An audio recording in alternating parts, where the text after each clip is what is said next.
क्या आपने कभी ऐसी आवाज सुनी है जो सिर्फ आपको सुनाई देती हो? ऐसी आवाज जो धीरे धीरे आपके करीब आती जाए और आपको महसूस होने लगे कि कोई अदृश्य चीज आपके आसपास मौजूद है। लोग कहते हैं कि कुछ घरों में सिर्फ इंसान नहीं रहते, वहाँ अतीत भी रहता है। ऐसा अतीत जो कभी खत्म नहीं होता और मौका मिलते ही फिर से लौट आता है।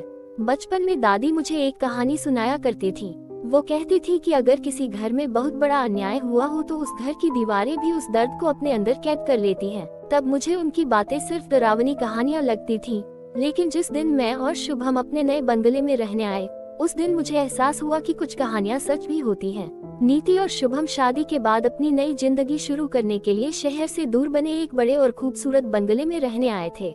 बंगला देखने में बेहद शानदार था। हर तरफ शांति थी और आसपास कोई पड़ोसी भी नहीं था। शाम तक दोनों सामान जमाने में व्यस्त रहे।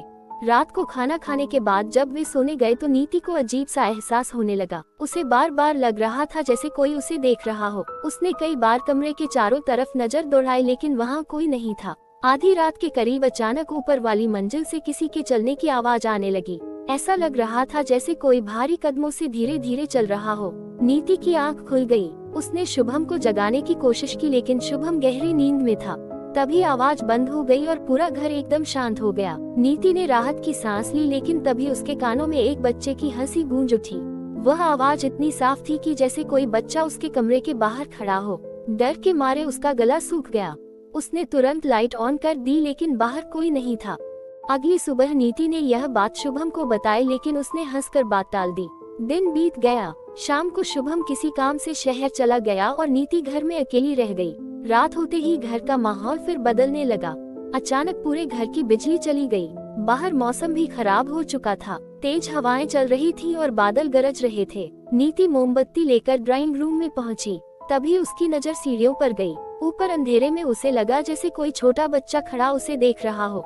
उसने ध्यान से देखा तो वहाँ कुछ भी नहीं था। उसने खुद को समझाया कि यह उसका भ्रम है, लेकिन तभी ऊपर से किसी चीज के गिरने की जोरदार आवाज आई। डरते हुए वह ऊपर गई। वहाँ पहुंचकर उसने देखा कि एक पुरानी तस्वीर जमीन पर गिरी हुई थी। तस्वीर में एक औरत और उसके साथ लगभग 6 साल का बच्चा खड़ा था। तस्वीर के नीचे लिखा था, हमेशा साथ रहेंगे। जैसे ही नीति ने तस्वीर उठाई, अचानक उसके पीछे से किसी ने बहुत धीरे से फुसफुसा कर कहा, मम्मी। नीति के हाथ से तस्वीर छूट गई। वह तेजी से पीछे मुड़ी, लेकिन वहाँ कोई नहीं था। तभी कमरे का दरवाजा अपने आप बंद हो गया। हवा बिल्कुल रुक गई। पूरे कमरे में अजीब सी ठंड फैल गई। नीति घबराकर दरवाजा खोलने दौड़ी, लेकिन दरवाजा नहीं खुला। तभी सामने लगे पुराने शीशे में उसे एक बच्चे का चेहरा दिखाई दिया। उसका चेहरा बेहद पीला था और उसकी आंखें पूरी तरह काली थी। बच्चा धीरे धीरे मुस्कुरा रहा था। नीति डर के मारे चीख पड़ी। अगले ही पल शीशा फिर सामान्य हो गया। उसी समय शुभम का फोन आया। उसने घबराकर सारी बात बताई। शुभम ने कहा कि वो तुरंत घर लौट रहा है। लगभग 1 घंटे बाद शुभम घर पहुंच गया। उसने पूरे घर की तलाशी ली, लेकिन कुछ नहीं मिला। तभी उसकी नजर उस तस्वीर पर गई। तस्वीर के पीछे कुछ लिखा हुआ था।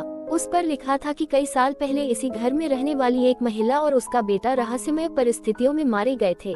उनकी मौत का कारण कभी पता नहीं चल पाया। ये पढ़कर दोनों के चेहरे का रंग उड़ गया। तभी ऊपर वाली मंजिल से फिर वही बच्चे की हंसी सुनाई दी। इस बार शुभम और नीति दोनों ऊपर गए। वहाँ पहुँचते ही उन्हें एक बंद कमरा दिखाई दिया। कमरे का ताला जंग लगा हुआ था। काफी कोशिश के बाद शुभम ने ताला तोड़ दिया। दरवाजा खुलते ही सड़ी हुई बदबू पूरे कमरे में फैल गई। कमरे के बीचों बीच एक पुराना लकड़ी का संदूक रखा था। शुभम ने जैसे ही संदूक खोला, उसके अंदर दर्जनों बच्चों के खिलौने और वही तस्वीरें रखी हुई थी, लेकिन सबसे नीचे एक डायरी भी थी। डायरी पढ़ते ही दोनों के पैरों तले जमीन खिसक गई। उसमें लिखा था कि घर का मालिक अपनी पत्नी और बेटे को बेहद प्रताड़ित करता था। एक रात उसने गुस्से में दोनों की हत्या कर दी और सबूत छुपाने के लिए उनके शव इसी कमरे की दीवारों के पीछे चुनवा दिए। इतना पढ़ना था कि अचानक कमरे की दीवार से जोर जोर की दस्तक आने लगी। धड़ाम धड़ाम धड़ाम। ऐसा लग रहा था जैसे कोई अंदर से बाहर निकलने की कोशिश कर रहा हो। नीति डर के मारे रोने लगी। तभी दीवार में दरार पड़ गई और वहाँ से काले धुएं जैसा कुछ बाहर निकलने लगा।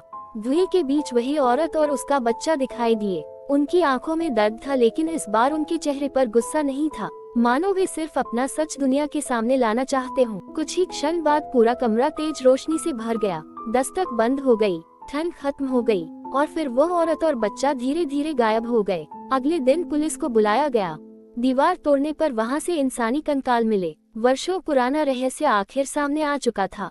उस दिन के बाद उस घर में कभी कोई अजीब घटना नहीं हुई, लेकिन आज भी जब नीति उस रात को याद करती है तो उसकी रूह कांप जाती है, क्योंकि उसने अपनी आंखों से देखा था कि कुछ आत्माएं बदला लेने नहीं बल्कि अपना सच दुनिया को बताने के लिए लौटती हैं। अगर आपको ऐसी डरावनी और रहस्यमयी कहानियां पसंद हैं तो हमारे YouTube चैनल को जरूर सब्सक्राइब करें।